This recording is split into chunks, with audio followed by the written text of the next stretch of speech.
Hello guys, I am Mohit Baweja and welcome back to my channel Advanced Coaching Classes. Students अभी तक हमने 11 questions complete किए हैं integration के. अब हम अगला क्वेश्चन स्टार्ट करेंगे. पैटर्न सेम होगा, हमें इसका इंटीग्रेट करना है. तो सबसे पहले सॉल्यूशन में लेट करके i इक्वल इंटीग्रेशन का सिंबल लगाएंगे और पीछे आएगा dx. इसके बाद प्रीवियस वीडियो में, पिछली वीडियो में हमने ये देखा था, जब ऊपर तीन फंक्शंस है, 1 2 3 और नीचे सिंगल है, तो हम उसे डिवाइड के फॉर्म में लिखते हैं. हम क्या करेंगे, एक्स क्यूब के नीचे भी लिखेंगे x टू द पावर 1/2. 1/2 क्यों? क्योंकि रूट की वैल्यू हमेशा 1/2 होती है. ये आपने डिफरेंशिएशन में भी सीखा है, छोटी क्लासेस में भी आया है. रूट की वैल्यू हमेशा 1/2 होती है. उसके बाद 3x के नीचे भी x टू द पावर 1/2 और 4 के नीचे भी x to the power 1/2 whole bracket and dx. अभी मैं इंटीग्रेट नहीं करूंगा जब तक मैं पूरा सेट नहीं कर लेता. इसे सेट करने का पैटर्न ये है, नीचे कभी भी x नहीं आना चाहिए. हम x को ऊपर पहुंचाएंगे. डिवाइड के फॉर्म में है तो डिवाइड में हमेशा पावर माइनस होती है. ये हमने छोटी क्लासेस में पढ़ा है. अगर कोई पावर डिवाइड में होती है तो वो माइनस होती है, और अगर वो मल्टीप्लीकेशन में होती है तो वो सम करते हैं, उसका एडिशन करते हैं हम. तो ये डिवाइड है तो हमने पावर का माइनस किया. यहां पर भी x की पावर कुछ नहीं है तो 1 मानेंगे. 1 का माइनस 1/2 में, और ये जब ऊपर आएगा तो डायरेक्टली हो जाएगा -1/2. क्या किया, बिल्कुल ध्यान से समझना. इन दोनों पावर का माइनस, इन दोनों पावर का माइनस. यहां पर x नहीं है तो हम इसे ऊपर ले जाएंगे. जब भी हम किसी को ऊपर ले जाएंगे तो पावर हमेशा साइन चेंज हो जाता है. पॉजिटिव होगा तो नेगेटिव हो जाएगा, नेगेटिव होगा तो पॉजिटिव हो जाएगा. अब पावर को कैलकुलेट करते हैं. एलसीएम लेंगे. 2 3 6, 6 में से 1 माइनस करेंगे तो आएगा 5/2. आप चाहो तो साइड में देख सकते हो. 3 का माइनस 1/2 में 3 2 हो जाएगा. नीचे एलसीएम 2, 3 2 6, 6 में से 1 गए 5/2. यहां पर 2 1 2, 2 में से 1 गए 1/2, और साथ में x टू द पावर -1/2 और फिर होल ब्रैकेट और dx. यहां पर कैसे एलसीएम लिया, 2 एलसीएम. 2 1 2, 2 में से 1 गए 1/2. अब हम इसे इंटीग्रेट करेंगे. इंटीग्रेट का पहला फॉर्मूला यूज होगा जो कि बड़ा आसान है. जो पावर होती है उसमें +1 ऊपर भी होगा और नीचे भी होगा. अगेन पावर 1/2 है तो 1/2 में ऊपर भी 1 का प्लस, नीचे भी 1 का प्लस. अगेन पावर -1/2 है तो उसमें भी 1 का प्लस और नीचे भी -1/2 में 1 का प्लस. बिल्कुल ध्यान से देखना. सबसे पहले डिवाइड के फॉर्म में था तो माइनस किया. उसके बाद एलसीएम लेके जब माइनस हो गया तो फॉर्मूला लगाया. क्या फॉर्मूला है, जो भी पावर होगी उसमें ऊपर भी 1 का प्लस होगा, नीचे भी 1 का प्लस होगा. मैं यहां पर कर रहा हूं, आगे कंटिन्यू. इसके बाद 2 एलसीएम आ जाएगा तो 2 1 हो जाएगा 2, तो 5 और 2 हो जाएगा 7/2. x to the power 7/2. और यहां पर भी 2 एलसीएम, 5 + 2 हो जाएगा 7/2. नीचे 2 एलसीएम, 2 1 2, 2 और 1 हो जाएगा 3/2 और नीचे भी आ जाएगा 3/2. उसके बाद 2 एलसीएम, 2 1 2, 2 में से 1 गए 1/2 और नीचे भी आ जाएगा 1/2. आप चाहो तो साइड में एलसीएम लेके देख सकते हो, जैसे मैं आपको ये वाला करके बताता हूं. -1/2 + 1 एलसीएम आएगा 2. 2 1 2, 2 में से 1 गए 1/2. तो इस तरह से हमने तीनों की एलसीएम लेके कैलकुलेशन की. अब लास्ट स्टेप जो होगी हमारी, डिवाइड में जो नीचे आता है, सबसे नीचे नंबर होता है, वो हमेशा ऊपर मल्टीप्लीकेशन में जाता है. तो 2 ऊपर आ जाएगा,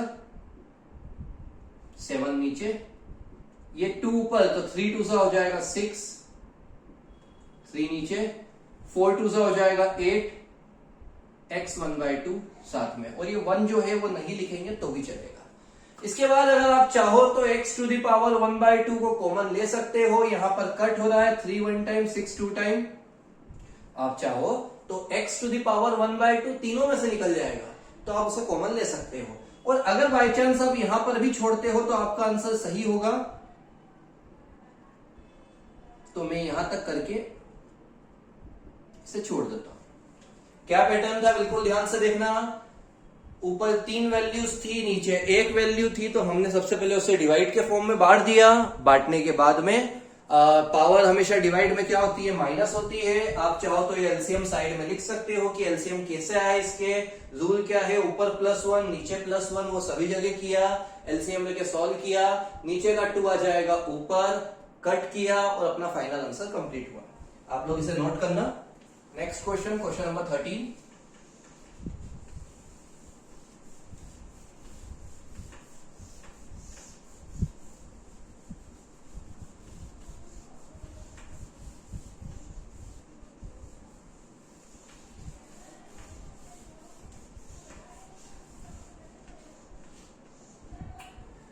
क्वेश्चन है हमारा, जो देखा जाए तो इस बेसिक पैटर्न का सबसे इंपॉर्टेंट क्वेश्चन है। तो आप लोग इस पर आईएमपी लिख लेना। 13th क्वेश्चन,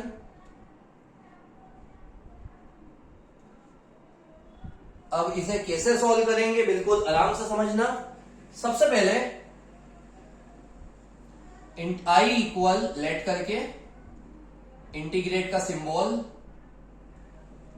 और क्वेश्चन लिखेंगे जो हमारा फंक्शन है, साथ में dx ब्रैकेट लगा के। इतना होने के बाद अगर आप ध्यान से देखोगे स्टार्टिंग के 2 वेरिएबल्स में, अगर आप ध्यान से स्टार्टिंग के 2 वेरिएबल्स में देखोगे तो आपको यहां पर x कॉमन दिखेगा, x स्क्वायर। बिल्कुल ध्यान से देखना, इन दोनों में कॉमन क्या है, तो हमें दिखेगा x स्क्वायर, तो हम x स्क्वायर कॉमन लेंगे।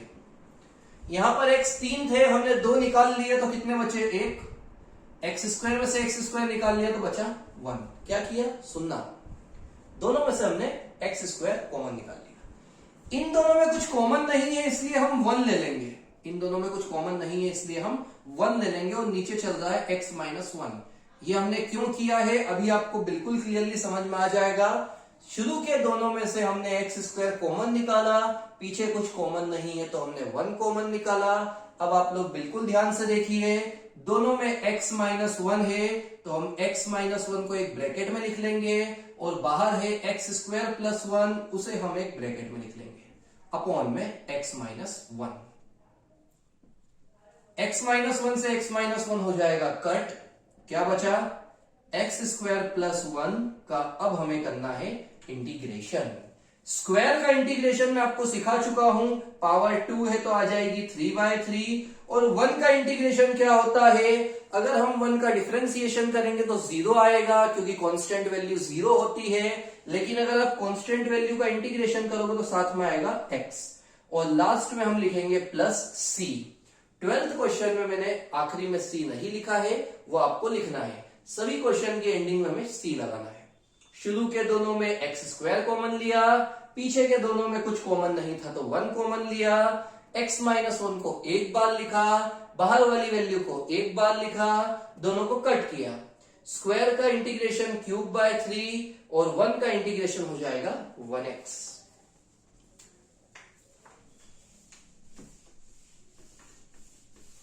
Next question, question number 14।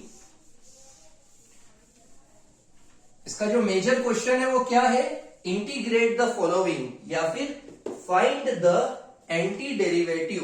इस बात का आप सभी ध्यान रखना। 14th क्वेश्चन है हमारा 1 - x √x। तो समझते हैं हम कैसे होगा इसे। मैंने डायरेक्टली इंटीग्रेशन का सिंबल और dx लगा दिया है, आप लोग लेट करके i इक्वल में मान लेना। अब √x का 1 में इंटू करेंगे √x, x का √x में इंटू करेंगे x √x, साथ में dx। अभी मैंने आपको बताया था कि रूट की वैल्यू होती है 1/2, तो हम यहां पर रूट की जगह लिखेंगे 1/2।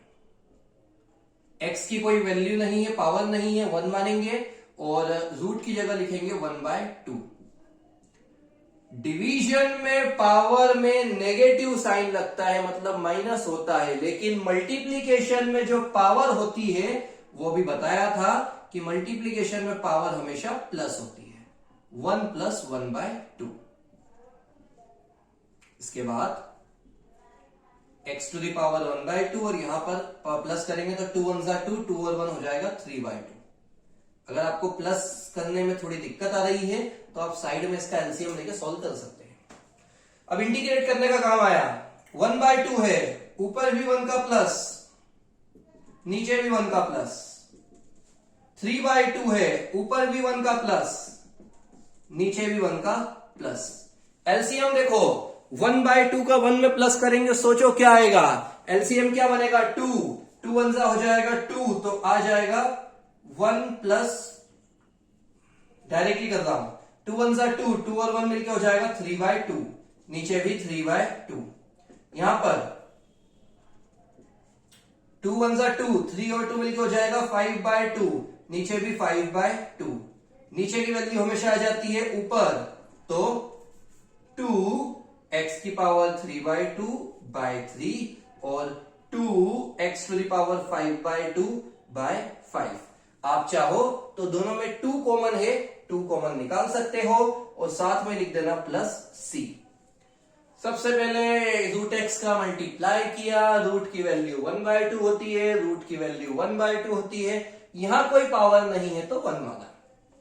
मल्टीप्लीकेशन में पावर ऐड होती है, ऐड किया, उसके बाद इंटीग्रेट किया, नीचे की वैल्यू आ जाएगी ऊपर। 15th क्वेश्चन, ये हमारा 14th था, रोमन नंबर में चल रहा है। 15th क्वेश्चन है √x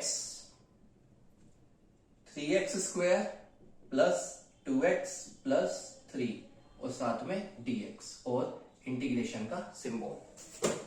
मैं डायरेक्टली इसे आई मान के कर रहा हूं, आप क्वेश्चन अलग से लिख सकते हो। मैंने आपको सिखा दिया है, लेट करके आई मानना है। सबसे पहले मल्टीप्लाई, 3x² और रूट का मतलब 1/2 होता है, 2x और रूट का मतलब 1/2 होता है, 3x⁴1/2 और साथ में dx। इतना होने के बाद मल्टीप्लीकेशन में पावर क्या होती है? प्लस, तो प्लस करेंगे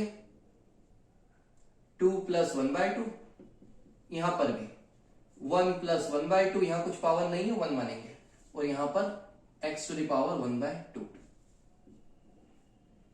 प्लस करेंगे तो क्या आएगा देख लेना। 2 2 4, 4 और 1 मिलकर हो जाएगा 5/2, 2 1 2, 2 और 1 मिलकर हो जाएगा 3/2 और यहां पर 1/2। अभी तक हमने इंटीग्रेट नहीं करा है, सभी इस बात का ध्यान रखना। जब इंटीग्रेट करेंगे तो इंटीग्रेट का सिंबल और dx दोनों हट जाते हैं। जैसे यहां पर हुआ, इंटीग्रेट हुआ तो सिंबल और dx हट गया, उसके पहले तक आपको वो सिंबल और dx लगा के चलना है। तो सबसे पहले मल्टीप्लाई किया, पावर को ऐड किया, पावर ऐड हो गई। अब हम करेंगे इंटीग्रेशन। इंटीग्रेशन 5/2 है तो ऊपर +1 करेंगे और नीचे भी +1 करेंगे। 3/2 है तो ऊपर +1 करेंगे, नीचे भी +1 करेंगे। 1/2 है तो ऊपर +1 करेंगे और नीचे भी +1 करेंगे। तो पैटर्न पूरा सेम है, वही कराया मैंने जो हर क्वेश्चन में हो रहा है। पावर का ऊपर +1 और नीचे भी +1। एलसीएम आप डायरेक्टली ले सकते हो, 2 1 2, 2 और 5 मिलके 7/2। यहां भी 2 1 2, 3 और 2 मिलके 5/2, 2 1 2, 2 और 1 मिलके 3/2। इतना होने के बाद मैंने आपको सिखाया, नीचे वाली वैल्यू आ जाती है ऊपर। तो 3 2 6 x⁴7/2 अपॉन में 7, 2 2 4 x⁴5/2 अपॉन में 5, 3 2 6 x⁴3/2 अपॉन में 3। 3 1 टाइम, 6 आएगा 2 टाइम। फाइनल आंसर हुआ 6 x⁴7/2 upon 7, 4 x⁴5/2 upon 5 and 2 x⁴3/2 plus c। c means constant. पूरा पैटर्न सेम था। यहां से 1 का प्लस किया, 2 1 2, 5 और 2 7, 7/2, 2 1 2, 3 और 2 5। उसके बाद नीचे के 2 को ऊपर पहुंचा दिया, जो कट हुआ उसे कट किया और साथ में c लगाया। c आप समझ चुके हो कि c का मतलब होता है constant. Next question, 16th question.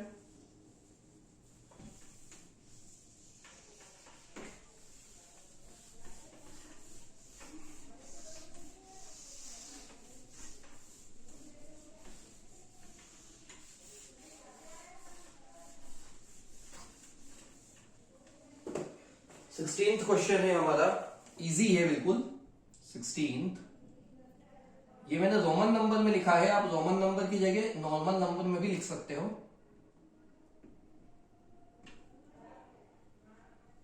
17th भी इजी है।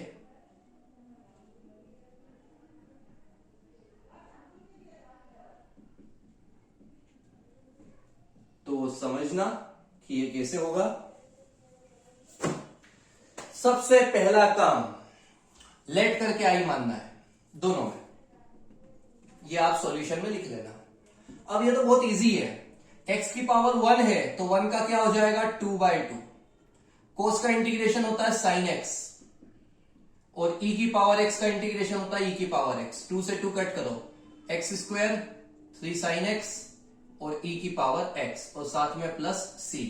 तो बड़ा ही इजी सा था, तीनों के फॉर्मूले में मिल रहे थे, हमने फॉर्मूला लगाया, आंसर कंप्लीट हुआ। वहां पर देखना, x² है तो पावर प्लस होगी तो 3/3 हो जाएगा। साइन का इंटीग्रेशन माइनस कोस होता है, लेकिन रूट x का कोई इंटीग्रेशन नहीं होता है। तो एक काम करते हैं, इंटीग्रेट हम तीनों को एक साथ करेंगे। अभी हम इसे नहीं करेंगे, ना इसे करेंगे, और इसको जमा लेते हैं। रूट का मतलब क्या होता है 1/2। थोड़ा ध्यान देना, डिफरेंशिएशन होता है रूट x का 1/2 रूट x, इंटीग्रेशन नहीं होता है, थोड़ा कंफ्यूज मत होना। अब हम इंटीग्रेट स्टार्ट करते हैं। 2 है तो पावर 1 ऐड होगी तो 3/3 हो जाएगा। साइन का होता है माइनस कोस, तो यहां माइनस की जगह आ जाएगा प्लस कोस। 1/2 है तो मैंने आपको सिखाया था 1/2 प्लस 1, नीचे भी 1/2 प्लस 1। ये आंसर आ चुका है यहां पर, ये भी कंप्लीट है। यहां एलसीएम लेंगे, 2 एलसीएम, 2 1 2, 2 और 1 3/2, नीचे भी 3/2। नीचे का 2 ऊपर आएगा, नीचे का 2 जब ऊपर आएगा तो वो हो जाएगा 5 2 10 प्लस c। एक बात का सभी ध्यान रखना, ये जो x की पावर 3/2 होती है, ये कहीं बार जब आप कैलकुलेशन करोगे तो उसे x रूट x लिखा हुआ भी दे सकते हैं। क्यों, वो आपको बता देता हूं मैं अभी।